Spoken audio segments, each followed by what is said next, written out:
ಸ್ನೇಹಿತರೆ ನಮಸ್ಕಾರ. Stock market learning in Kannada YouTube ಚಾನಲ್ಗೆ ಸ್ವಾಗತ ಮತ್ತು ಫೇಸ್ಬುಕ್ನಲ್ಲಿ ನೋಡ್ತಾ ಇರೋರಿಗೂ ಕೂಡ ಸ್ವಾಗತ. ಸ್ನೇಹಿತರೆ, ನಾನು ನಿನ್ನೆ ಒಂದು ವಿಡಿಯೋ ಮಾಡಿದ್ದೆ. ಅದರಲ್ಲಿ ಏಂಜಲ್ ಒನ್ ಅಕೌಂಟಲ್ಲಿ ಯಾವ ರೀತಿ ನಾವು ಸ್ಟಾಕ್ಗಳನ್ನ ನೋಡೋದು ಮತ್ತು ನಿಫ್ಟಿ ಸೆನ್ಸೆಕ್ಸನ್ನು ಯಾವ ರೀತಿ ನೋಡೋದು ಅಂತ ಅಲ್ಲಿ ಕಲ್ತ್ಕೊಂಡ್ವಿ.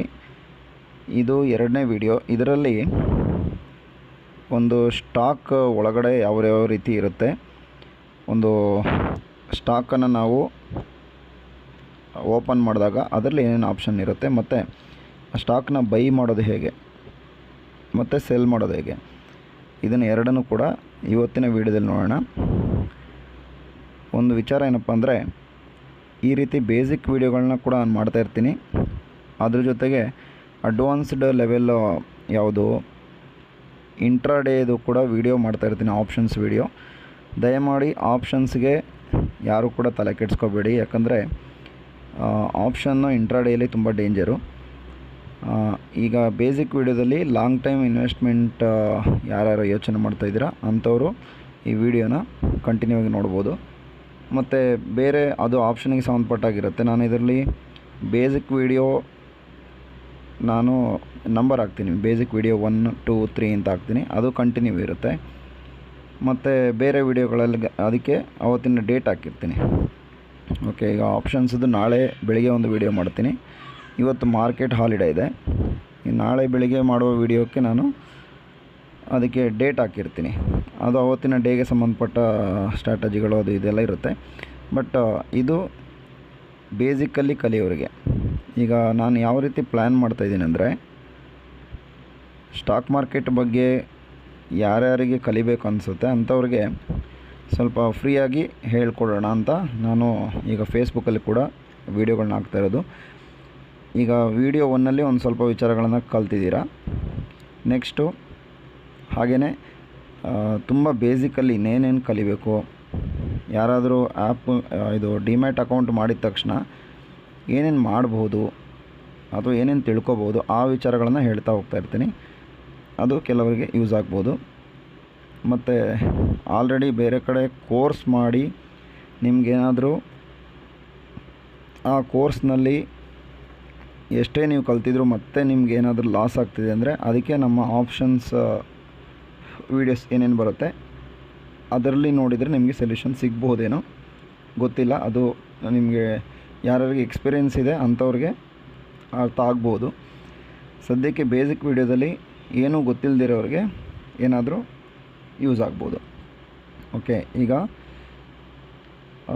ಫೇಸ್ಬುಕ್ಕಲ್ಲಿ ಮತ್ತು ಯೂಟ್ಯೂಬಲ್ಲಿ ನಾನು ಯಾವ ರೀತಿ ಒಂದು ಸ್ಟಾಕ್ ಮಾರ್ಕೆಟಲ್ಲಿ ಕ್ಲಾಸಲ್ಲಿ ಏನೇನು ಹೇಳ್ಕೊಡ್ತಾರೆ ಅದನ್ನು ನಾನಿಲ್ಲಿ ಆಲ್ಮೋಸ್ಟ್ ಹೇಳ್ಕೊಡೋಕ್ಕೆ ಟ್ರೈ ಮಾಡ್ತೀನಿ. ಅಂದರೆ ನನಗೆ ಗೊತ್ತಿರುವಂಥ ವಿಷಯಗಳನ್ನ ಹೇಳ್ಕೊಡ್ತಾ ಹೋಗ್ತೀನಿ. ಮುಂದಿನ ದಿನಗಳಲ್ಲಿ ಕ್ಯಾಂಡಲ್ ಸ್ಟಿಕ್ ಪ್ಯಾಟರ್ನು ಅಥವಾ ಬೇರೆ ಎಲ್ಲನೂ ಕೂಡ ಹೇಳ್ಕೊಡ್ತೀನಿ. ಸದ್ಯಕ್ಕೆ ಈ ವಿಡಿಯೋದಲ್ಲಿ ಒಂದು ಸ್ಟಾಕನ್ನು ಓಪನ್ ಮಾಡಿದ ತಕ್ಷಣ ಅದರಲ್ಲಿ ಏನೇನು ಇರುತ್ತೆ ಮತ್ತು ನಾವು ಬೈ ಮಾಡೋದು ಸೆಲ್ ಮಾಡೋದು ಹೇಗೆ ಅನ್ನೋದನ್ನು ತೋರಿಸ್ಕೊಡ್ತೀನಿ. ಈಗ ನಾನು ನಿನ್ನೆ ವಿಡಿಯೋದಲ್ಲಿ ನಿಮ್ಗೆ ಹೇಳಿದೆ, ನಿಫ್ಟಿಯನ್ನು ಈ ಥರ ಓಪನ್ ಮಾಡಿದ ಮೇಲೆ ಇಲ್ಲಿ ಸ್ಟಾಕ್ ಅಂತ ಇರುತ್ತೆ, ಇಲ್ಲಿ ಹೋಗಬೇಕು.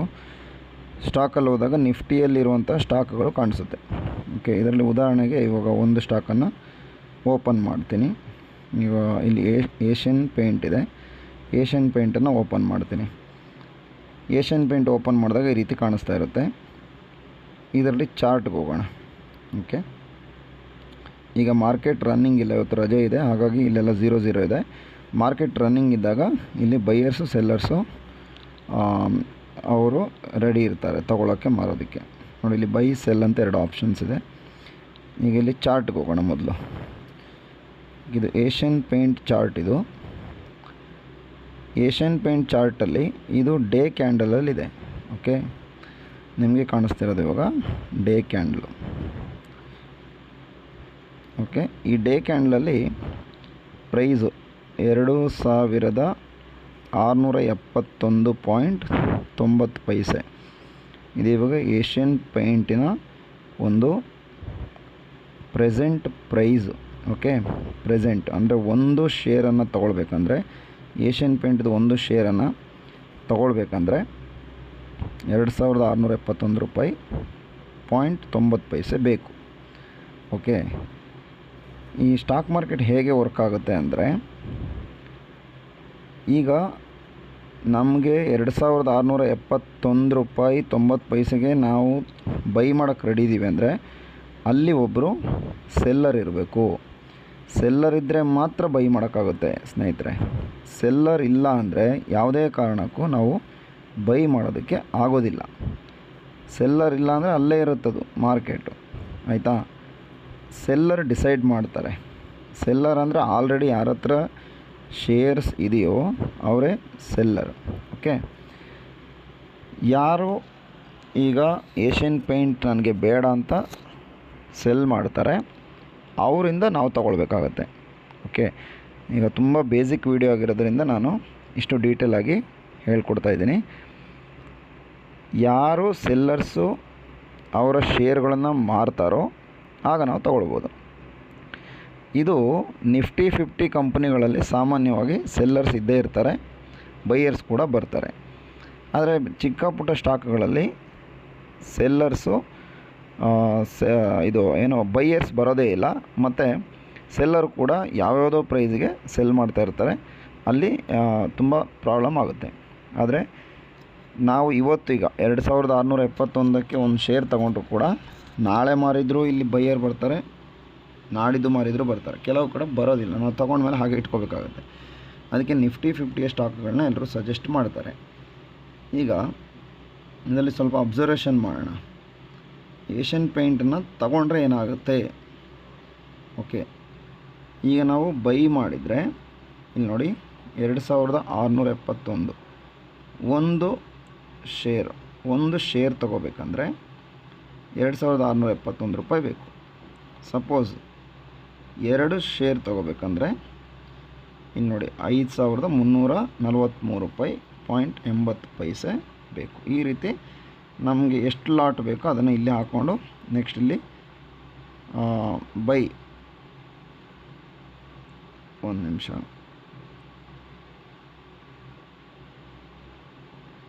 ಓಕೆ, ಇಲ್ಲಿ ನನಗೆ ಇಲ್ಲಿ ಅಮೌಂಟ್ 0 ಇರೋದ್ರಿಂದ ಆಪ್ಷನ್ ತೋರಿಸ್ತದೆ. ಅಲ್ಲಿ ನೆಕ್ಸ್ಟ್ ಬೈ ಅಂತ ಬರುತ್ತೆ. ಅದನ್ನು ಓಕೆ ಮಾಡಿದರೆ ಇದು ಬೈ ಆಗುತ್ತೆ. ಬೈ ಆದಮೇಲೆ ನಿಮ್ಮ ಹತ್ರ ಶೇರ್ಸ್ ಇರುತ್ತೆ. ಓಕೆ, ಹಾಗೆಯೇ ಶೇರ್ಸ್ ತಗೊಂಡ ಮೇಲೆ ನೆಕ್ಸ್ಟ್ ಸೆಲ್ಗೆ ಹೋದರೆ ಸೆಲ್ ಕೇಳುತ್ತೆ. ನಿಮ್ಮ ಹತ್ರ ಎಷ್ಟು ಶೇರ್ಸ್ ಇದೆಯೋ ಅದನ್ನು ಸೆಲ್ ಮಾಡ್ಬೋದು. ನನ್ನ ಹತ್ರ ಏಷ್ಯನ್ ಪೇಂಟ್ದು ಯಾವುದು ಶೇರ್ಸ್ ಇಲ್ಲ, ಹಾಗಾಗಿ ಸೆಲ್ ಮಾಡೋಕ್ಕಾಗಲ್ಲ. ಓಕೆ, ಈ ಥರ ಸೆಲ್ ಮಾಡ್ಬೋದು. ಈಗ ಇವತ್ತು 2671 ರೂಪಾಯಿಗೆ ನಾವು ಶೇರ್ ತಗೊಂಡ್ರೆ ನಮ್ಮೆಲ್ಲರ ಉದ್ದೇಶ ಏನಿರುತ್ತೆ, ಸ್ಟಾಕ್ ಮೇಲಕ್ಕೆ ಹೋಗಬೇಕು ಅಂತ, ಆಯಿತಾ.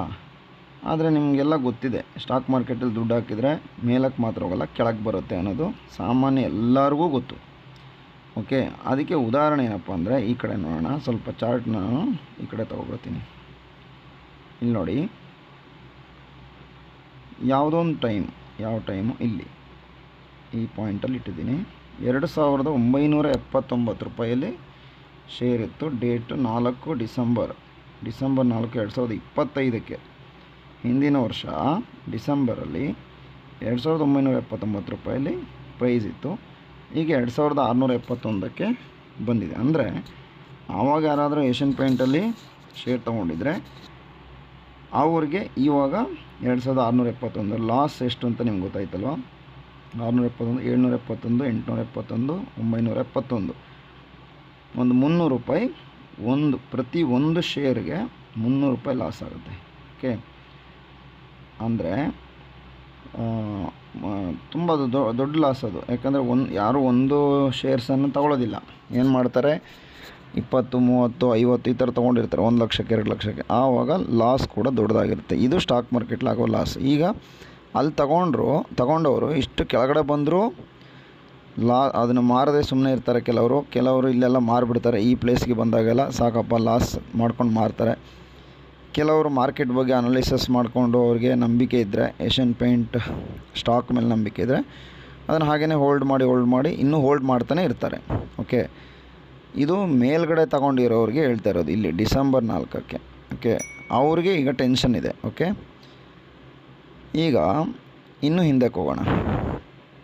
ಇಲ್ಲಿ ಒಂದು ಪ್ಲೇಸ್ ನೋಡಿ, ಈ ಪ್ಲೇಸ್ ಫೆಬ್ರವರಿ 25, 2025ಕ್ಕೆ 2152 ಇತ್ತು.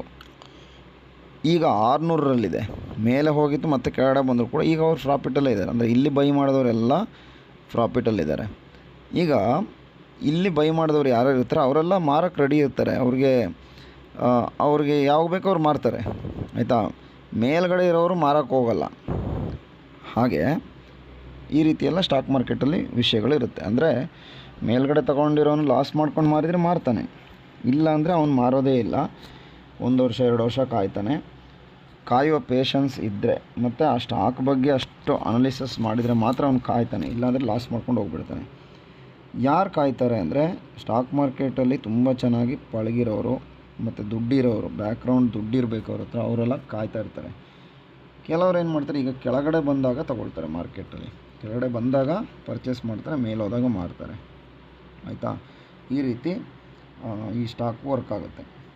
ಓಕೆ, ಈಗ ನಿಮಗೆ ಬೈ ಮಾಡೋದು ಯಾವ ಪ್ರೈಸ್ ಅಂತ ಗೊತ್ತಾಯಿತು. ಇಲ್ಲಿ ಪ್ರತಿ 5 ಪೈಸೆಯಲ್ಲಿ ನೋಡಿ, ಇದು ತಿಳ್ಕೊಬೇಕಾಗಿದ್ದು. ಇದನ್ನೆಲ್ಲ ಯಾರೂ ನಿಮಗೆ ಹೇಳ್ಕೊಡೋದಿಲ್ಲ, ಆಯಿತಾ. ಈ ವಿಷಯನ ಇದುವರೆಗೆ ನಾವೇ ಇದನ್ನು ತಿಳ್ಕೊಂಡಿರೋದಲ್ಲದೆ ಸ್ಟಾಕ್ ಮಾರ್ಕೆಟ್ ಕೋರ್ಸ್ಗಳಲ್ಲಿ ಇದನ್ನು ಹೇಳ್ಕೊಡೋದೇ ಇಲ್ಲ. ಯಾವ ವಿಷಯ ಅಂದರೆ, ನಾವು ಅಂದ್ಕೊಳ್ತೀವಿ 2671ರಲ್ಲಿ ಸ್ಟಾಕ್ ಇದೆ, ನೆಕ್ಸ್ಟ್ 72, 73, 74 ಹಿಂಗೆ ಮೇಲೆ ಹೋಗ್ತಾ ಇರುತ್ತೆ, ₹1 ಹೋಗುತ್ತೆ ಅಂತ. ₹1 ಹೋಗಲ್ಲ ಸ್ನೇಹಿತರೆ. ಸ್ಟಾಕ್ ವರ್ಕ್ ಆಗೋದು ಹೇಗೆ ಅಂತ ತೋರಿಸ್ತೀನಿ ನಿಮಗೆ.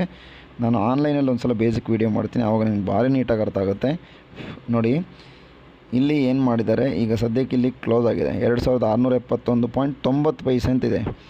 ನೆಕ್ಸ್ಟ್ ಈ ಕಡೆ 2672, 10 ಪೈಸೆನ ಲಾಭ ಇಟ್ಕೊಂಡು ಒಬ್ಬ ಮಾರಕ್ಕೆ ರೆಡಿ ಇರ್ತಾನೆ. ಇವನು 10 ಪೈಸೆನೂ ಬಿಡಲ್ಲ. ಇಷ್ಟರ ಮಟ್ಟಿಗೆ ಅಲ್ಲಿ ನಡೀತಾ ಇರುತ್ತೆ, ಆಯಿತಾ. ಕೋಟಿ ದುಡ್ಡು 10 ಪೈಸೆಯಲ್ಲಿ ವ್ಯವಹಾರ ಆಗ್ತಿರ್ತದೆ. ನಾವು ಅಂದ್ಕೊಳ್ತೀವಿ ₹1, ₹2 ಬಂದುಬಿಡುತ್ತೆ. ಬರಲ್ಲ. ₹10 ಬರುತ್ತೆ, ₹20 ಬರೋದೇ ಇಲ್ಲ. ಅದು ಆ ಥರ ಬರೋದೇ ಇಲ್ಲ. ಒಂದೊಂದು ಪೈಸೆಗೂ ಇಲ್ಲಿ ಲೆಕ್ಕಾಚಾರ ಇದೆ. ಒಂದೊಂದು ಪೈಸೆಗೂ ನಾವು ಆ ದುಡ್ಡಿನ ಒಂದು ಬೆಲೆನ ತಿಳ್ಕೊಬೇಕಂದ್ರೆ ಸ್ಟಾಕ್ ಮಾರ್ಕೆಟಲ್ಲಿ ಸ್ಟಡಿ ಮಾಡಬೇಕಾಗತ್ತೆ. ಓಕೆ, ನಾವು ಇವತ್ತು ಎಷ್ಟೋ ದುಡ್ಡನ್ನು ಕಳೆದಿರ್ತೀವಿ, ಖರ್ಚು ಮಾಡಿರ್ತೀವಿ. ಬಟ್ ಸ್ಟಾಕ್ ಮಾರ್ಕೆಟ್ ಏನು ಕಲಿಸುತ್ತೆ ಗೊತ್ತಾ, ಒಂದೊಂದು ಪೈಸೆಗಿರೋ ವ್ಯಾಲ್ಯೂವನ್ನು ತೋರಿಸುತ್ತೆ. ಯಾಕಂದರೆ ನೋಡಿ, ನಾವು ಚಿಕ್ಕ ವಯಸ್ಸಲ್ಲಿ 5 ಪೈಸೆ 10 ಪೈಸೆ ನೋಡಿದವ್ರು ನಾವು ಇವತ್ತು 5 ಪೈಸೆ 10 ಪೈಸೆ 1 ಪೈಸೆ ಎಲ್ಲ ಮರ್ತುಬಿಟ್ಟಿದ್ದೀವಿ. ಅದೇ ನಮ್ಮ ದರಿದ್ರಕ್ಕೆ ಇವಾಗ ಕಾರಣ ಆಗಿರುವಂಥದ್ದು. ನಾನೆಲ್ಲ ಫೈನಾನ್ಷಿಯಲಿ ತುಂಬ ಕಷ್ಟದಲ್ಲಿದ್ದೀನಿ. ಯಾಕಂದರೆ ಪೈಸೆ ಲೆಕ್ಕಾಚಾರವನ್ನು ನಾವು ಇಟ್ಟಿಲ್ಲ, ಆಯಿತಾ. ನಾವು ನೋಡಿರೋದೇ ₹100, ₹1000. ಹಾಗಾಗಿ ನಮಗೆ ಪ್ರಾಬ್ಲಮ್ ಆಗ್ತಿರೋದು. ಪೈಸೆಯಲ್ಲಿ ಸ್ಟಾಕ್ ಮಾರ್ಕೆಟಲ್ಲಿ ನೋಡ್ತಾರೆ. ಓಕೆ, ₹1ಗೆ 100 ಪೈಸೆ ಇರುತ್ತೆ. ಆ ₹1 ಒಳಗಡೆ ವರ್ಕ್ ಮಾಡ್ತಾರೆ ಸ್ಟಾಕ್ ಮಾರ್ಕೆಟಲ್ಲಿ. ಈ ಸೀಕ್ರೆಟ್ ಪ್ರತಿಯೊಬ್ಬರಿಗೆ ಗೊತ್ತಾದರೆ ಸ್ಟಾಕ್ ಮಾರ್ಕೆಟಲ್ಲಿ ಹುಷಾರಾಗಿರ್ಬೋದು. ಓಕೆ, ಅದು ನಾನು ನಿಮಗೆ ಲೈವಲ್ಲಿದ್ದಾಗ ನಾನು ಅದನ್ನು ತೋರಿಸ್ತೀನಿ. ಲೈವ್ ಅಂದರೆ ಮಾರ್ಕೆಟ್ ರನ್ನಿಂಗ್ ಇದ್ದಾಗ ಒಂದು ಸಲ ಬೇಸಿಕ್ ವೀಡಿಯೋ ಮಾಡ್ತೀನಿ, ಆವಾಗ ನಿಮಗೆ ಅದು ಈಸಿಯಾಗಿ ಅರ್ಥ ಆಗುತ್ತೆ. ಇಲ್ಲಾಂದರೆ ನೀವು ಎಕ್ಸ್ಪೀರಿಯೆನ್ಸ್ ಮಾಡಿದರೆ ಮಾತ್ರ ಅರ್ಥ ಆಗೋದು. ಓಕೆ, ಈಗ ಸದ್ಯಕ್ಕೆ ಏಷ್ಯನ್ ಪೇಂಟಲ್ಲಿ ಈ ಥರ ಬೈ ಸೆಲ್ ಅಂತ 2 ಆಪ್ಷನ್ಸ್ ನೀವು ನೋಡಿದ್ರಿ. ಓಕೆ, ಇದರಲ್ಲಿ ಸಿಂಪಲ್. ಇವಾಗ ನೋಡಿ, ಇದರಲ್ಲಿ ವಿಷಯ ಅರ್ಥ ಮಾಡ್ಕೊಳ್ಬೇಕಾಗಿದ್ದು ಇಷ್ಟೇ. ಜಾಸ್ತಿ ಬೆಲೆ ಕೊಟ್ಟು ನಾವು ತೊಗೊಂಡಿದ್ರೆ ಕೆಳಗಡೆ ಬಂದರೆ ಲಾಸ್ ಆಗುತ್ತೆ, ಕೆಳಗಡೆ ಕಡಿಮೆ ಬೆಲೆ ಕೊಟ್ಟು ತೊಗೊಂಡ್ರೆ ಮೇಲಕ್ಕೆ ಹೋದಾಗ ಲಾಭ ಆಗುತ್ತೆ. ಓಕೆ, ಇದರ ಮಂತ್ಲಿ ಕ್ಯಾಂಡಲಲ್ಲಿ ನೋಡೋಣ. ಮಂತ್ಲಿ ಏನಾಗಿದೆ ನೋಡಿ. ಮಂತ್ಲಿ ಕೂಡ ಎಲ್ಲಿಂದ ಏಷ್ಯನ್ ಪೇಂಟ್ ಕೆಳಗಡೆ ಬಂದಿದೆ ಅಂದರೆ ಈ ಪ್ಲೇಸ್ 3500ರಿಂದ 2600, ಅಂದರೆ ಎಷ್ಟು ಕೆಳಗಡೆ ಬಂದಿದೆ ಅಂದರೆ ಅಲ್ಲಿ ಮೇಲ್ಗಡೆ ದುಡ್ಡು ಹಾಕಿದವ್ರಿಗೆಲ್ಲ ತುಂಬ ಲಾಸ್ ಆಗಿರುತ್ತೆ. ಬಟ್ ಲಾಭ ಆಗಿರೋದು ಇಲ್ಲಿ. ಎಲ್ಲಿಂದ ಒಂದು ಅಂದಾಜು ಸುಮ್ಮನೆ ಆಗ್ತಾಯಿದ್ದೀನಿ ಅಷ್ಟೇ. ಇಲ್ಲಿ ನೋಡಿ, 2020 ಫೆಬ್ರವರಿ ಆ ಟೈಮ್, ಅದಕ್ಕಿಂತ ಡೌನಲ್ಲಿ 6 ವರ್ಷದ ಹಿಂದೆ ಯಾರು ಇಲ್ಲಿಗೆ ಏಷ್ಯನ್ ಪೇಂಟಿಗೆ ದುಡ್ಡು ಹಾಕಿದಾರೋ ಅವರೆಲ್ಲ ಪ್ರಾಫಿಟಲ್ಲೇ ಇದ್ದಾರೆ. ಮತ್ತು ಮಾರ್ಕೆಟ್ ಮೇಲಕ್ಕೆ ಹೋದ್ರೆ ಅವ್ರಿಗೆಲ್ಲ ತುಂಬ ಡಬಲ್ ತ್ರಿಬಲ್ ಹತ್ರ ಸಿಕ್ಕಾಪಟ್ಟೆ ಪ್ರಾಫಿಟ್ ಆಗುತ್ತೆ. ಓಕೆ, ಇದು ದೂರದೃಷ್ಟಿ. ಅದಕ್ಕೆ ಲಾಂಗ್ ಟೈಮ್ ಇನ್ವೆಸ್ಟ್ಮೆಂಟನ್ನು ಎಲ್ಲರೂ ಸಜೆಸ್ಟ್ ಮಾಡ್ತಾರೆ. ಯಾವುದೇ ಸ್ಟಾಕಲ್ಲೂ ಕೂಡ ನೀವು ಓಪನ್ ಮಾಡಿ ನೋಡಿದರೆ ನಿಮಗೆ ಲಾಂಗ್ ಟೈಮಲ್ಲೇ ಮಾರ್ಕೆಟ್ಗಳ ಪರ್ಫಾರ್ಮೆನ್ಸ್ ಕಾಣೋದು. ಓಕೆ, ಆದರೆ ನಮಗೆ ಪ್ರತಿದಿನ ಮಾರ್ಕೆಟನ್ನು ನೋಡೋ ಅಭ್ಯಾಸವನ್ನು ಕೂಡ ಬೆಳೆಸ್ಕೋಬೇಕು. ಯಾವ ಸ್ಟಾಕಲ್ಲಿ ದುಡ್ಡು ಹಾಕಿದರೆ ಅದಕ್ಕೆ ಮತ್ತು ಎಲ್ಲದಕ್ಕೂ ತಲೆ ಕೆಡಿಸ್ಕೊಳ್ಳೋ ಅಗತ್ಯ ಇಲ್ಲ. ಓಕೆ, ಇವಾಗ ಯುದ್ಧದ ಭೀತಿ ಇದ್ದಾಗ ಮಾರ್ಕೆಟ್ ಕೆಳಗಡೆ ಬರುತ್ತೆ, ಅಥವಾ ಏನೋ ಒಂದು ಪ್ರೈಸ್ ಹೆಚ್ಚಾದಾಗ ಪೆಟ್ರೋಲು ಆ ಥರ ಅದಕ್ಕೆಲ್ಲ ಸಂಬಂಧಪಟ್ಟಾಗ ಎಲ್ಲ ಥರನೂ ಅದು ಒಂದಕ್ಕೊಂದು ಡಿಪೆಂಡ್ ಆಗಿರುತ್ತೆ. ಅದೆಲ್ಲ ದುಡ್ಡು ಹಾಕಿದ ಮೇಲೇ ಅರ್ಥ ಆಗೋದು, ಅಲ್ಲಿವರೆಗೂ ನಾವು ನೋಡೋಕ್ಕಾಗಲ್ಲ, ಅದು ಅರ್ಥ ಮಾಡ್ಕೊಳ್ಳೋಕ್ಕೂ ಕಷ್ಟ ಇದೆ. ನೋಡಿ, ಸದ್ಯಕ್ಕೆ 2 ತಿಂಗಳಲ್ಲಿ ಮಾರ್ಕೆಟ್ ಎಲ್ಲಿತ್ತು, ಇದು 2108 ಇತ್ತು, ಈಗ 2600, ಅಂದರೆ 3 ತಿಂಗಳ ಹಿಂದಿನ ಕ್ಯಾಂಡಲ್ ಇದು ರೆಡ್ದು, ಈಗ ಇಲ್ಲಿ ತನಕ, ಅಂದರೆ 3 ತಿಂಗಳಿಂದ ಪ್ರಾಫಿಟಲ್ಲೇ ಬರ್ತಾಯಿದೆ. ಈ ಪ್ರಾಬ್ಲಮ್ ಆಗಿರೋದು ಹಿಂದೆ ಹಾಕಿದವ್ರಿಗೆ. ಓಕೆ, ಇಲ್ಲಿ ನೋಡಿ, ಇಲ್ಲಿ ಎಷ್ಟೆಷ್ಟು ದೊಡ್ಡ ದೊಡ್ಡ ಕ್ಯಾಂಡಲ್ಗಳು ಬಂದಿದೆ. ಓಕೆ, ಇದನ್ನೆಲ್ಲ ಈ ಕ್ಯಾಂಡಲ್ ಬಗ್ಗೆ ಮತ್ತು ಇನ್ನು ಬೇರೆ ಬೇರೆ ವಿಷಯಗಳನ್ನ ನೆಕ್ಸ್ಟ್ ಬೇರೆ ವಿಡಿಯೋದಲ್ಲಿ ನೋಡೋಣ. ಸದ್ಯಕ್ಕೆ ಇವತ್ತು ಬೈ ಮಾಡಿದರೆ ಸೆಲ್ ಮಾಡಿದರೆ ಏನಾಗುತ್ತೆ ಅನ್ನೋದು ಗೊತ್ತಾಯಿತು. ಈಗ ಲಾಂಗ್ ಟೈಮಲ್ಲಿ ಕೆಳಗಡೆನೂ ಬರ್ಬೋದು, ಮೇಲೆ ಬರ್ಬೋದು. ಅದಕ್ಕೆ ಸ್ಟಾಕ್ ಮಾರ್ಕೆಟ್ನ ರಿಸ್ಕ್ ಅಂತ ಕರೆಯೋದು. ನೋಡಿ, ಇದು ರಿಸ್ಕ್ ಅಂದರೆ ಗೊತ್ತಾಯ್ತು. ಈಗ ರಿಸ್ಕು ಕಡಿಮೆ ಮಾಡಬೇಕಂದ್ರೆ ಏನೂ ಮಾಡೋಕ್ಕಾಗಲ್ಲ. ಸ್ಟಾಕ್ ಮಾರ್ಕೆಟ್ ಎಂಟ್ರಿ ಆಗಬಾರ್ದು ಅಷ್ಟೇ. ಸ್ಟಾಕ್ ಮಾರ್ಕೆಟಿಗೆ ಎಂಟ್ರಿ ಆದರೆ ಮುಗೀತು ಕತೆ. ಸ್ಟಾಕ್ ಮಾರ್ಕೆಟಿಗೆ ಬಂದರೆ ಆಲ್ಮೋಸ್ಟ್ ಅರ್ಧ ಕತೆ ಮುಗೀತು. ಬೀದಿಗೆ ಬರೋದು ಗ್ಯಾರಂಟಿ. ಆ ಬೀದಿಗೆ ಬರಬಾರ್ದಂದ್ರೆ ಆ ಸ್ಟಾಕ್ ಬಗ್ಗೆ ತುಂಬ ಸ್ಟಡಿ ಮಾಡಬೇಕು, ಮತ್ತು ಅದು ದೂರದೃಷ್ಟಿ ಇಟ್ಟಿರಬೇಕು. ಆ ಮಾರ್ಕೆಟ್ ಯಾವ ಥರ ವರ್ಕ್ ಆಗುತ್ತೆ, ಏಷ್ಯನ್ ಪೇಂಟು ಆ ಥರ ಅದನ್ನೆಲ್ಲ ತಿಳ್ಕೊಬೇಕಾಗತ್ತೆ. ನೋಡಿದ್ರಲ್ಲಿ ಏಷ್ಯನ್ ಪೇಂಟಲ್ಲಿ ಇನ್ನೊಂದು ಸ್ವಲ್ಪ ವಿಷಯಗಳು ನೋಡೋಣ. ಇಲ್ಲಿ ನಮಗೆ ಚಾರ್ಟಲ್ಲಿ ಏನೇನು ತೋರಿಸ್ತಾ ಇದೆ ಅಂತ. ಇಲ್ಲಿ ನಿಮಗೆ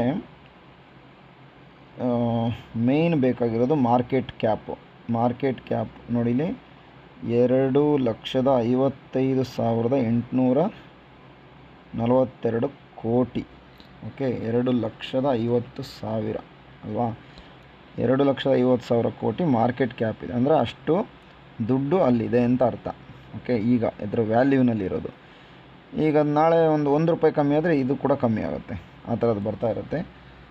ನೆಕ್ಸ್ಟು 1 ಇಯರ್ ರಿಟರ್ನ್ ಅವರೇಜ್ ಇದುವರೆಗೆ ಕೊಟ್ಟಿರೋದು 14% CAGR. ಇದು CAGR. ಯಾರ್ಯಾರು ನೋಡಿ, ಇವಾಗ ನನ್ನ ವಿಡಿಯೋ ನೋಡಿ ಯಾರ್ಯಾರು ಫಾಲೋ ಮಾಡ್ತಾಯಿದ್ದೀರಾ, ಈಗ ನಿನ್ನೆ ಒಂದು ವಿಡಿಯೋಗೆ ಫಾಲೋವರ್ ಸಂಖ್ಯೆ ಬಂದಿದೆ, ಅಂದರೆ ಕೆಲವರು ಫಾಲೋ ಮಾಡಿದ್ದಾರೆ.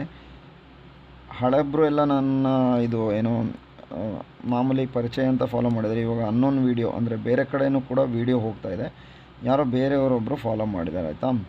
ಹಾಗಾಗಿ ನನಗೆ ನೆಕ್ಸ್ಟ್ ವಿಡಿಯೋ ಮಾಡೋದಕ್ಕೆ ಇವಾಗ ಸ್ವಲ್ಪ ಖುಷಿ ಆಗ್ತಾಯಿದೆ. ಹಾಗಾಗಿ ನನ್ನ ಕ್ಲಾಸ್ನಲ್ಲಿ ಮಾಡಬೇಕಾಗಿದ್ದ ಒಂದು ವಿಡಿಯೋ ಇದೆ, ಅದು CAGR ಕ್ಯಾಲ್ಕುಲೇಷನ್ದು. ಅದನ್ನು ನಾನು ಮಾಡಿದ್ದೀನಿ. ಆ ವಿಡಿಯೋವನ್ನು ಕೂಡ ಇವಾಗ ನಾನು ಸ್ಪ್ಲಿಟ್ ಮಾಡಿ ನಾನು ಇಲ್ಲಿ ಫೇಸ್ಬುಕ್ಕಲ್ಲಿ ಹಾಕ್ತೀನಿ. ಯಾಕಂದರೆ ಲಾಂಗ್ ವಿಡಿಯೋ ಇದೆ, 1 ಅವರ್ ಇದೆ. ಅದು 1 ಗಂಟೆ ವಿಡಿಯೋನ ನಾನು ಒಂದೇ ಸಲ ಅಪ್ಲೋಡ್ ಮಾಡೋಕ್ಕಾಗಲ್ಲ.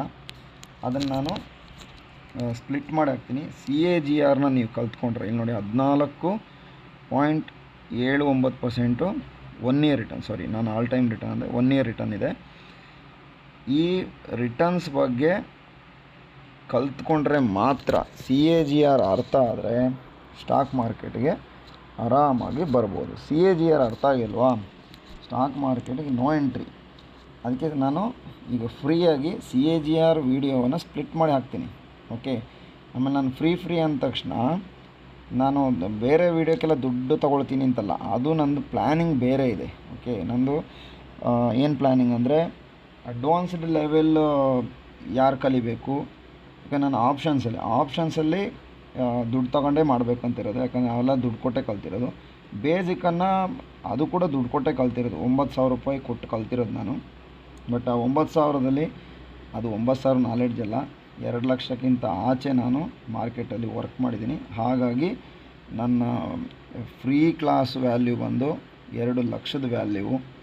2 ಲಕ್ಷ ಯಾರು ಮಾರ್ಕೆಟಲ್ಲಿ ಕಳ್ಕೊಬಾರ್ದಂದರೆ ನನ್ನ ವೀಡಿಯೋ ನೋಡಿದರೆ ನಿಮ್ಗೆ ಅರ್ಥ ಆಗುತ್ತೆ.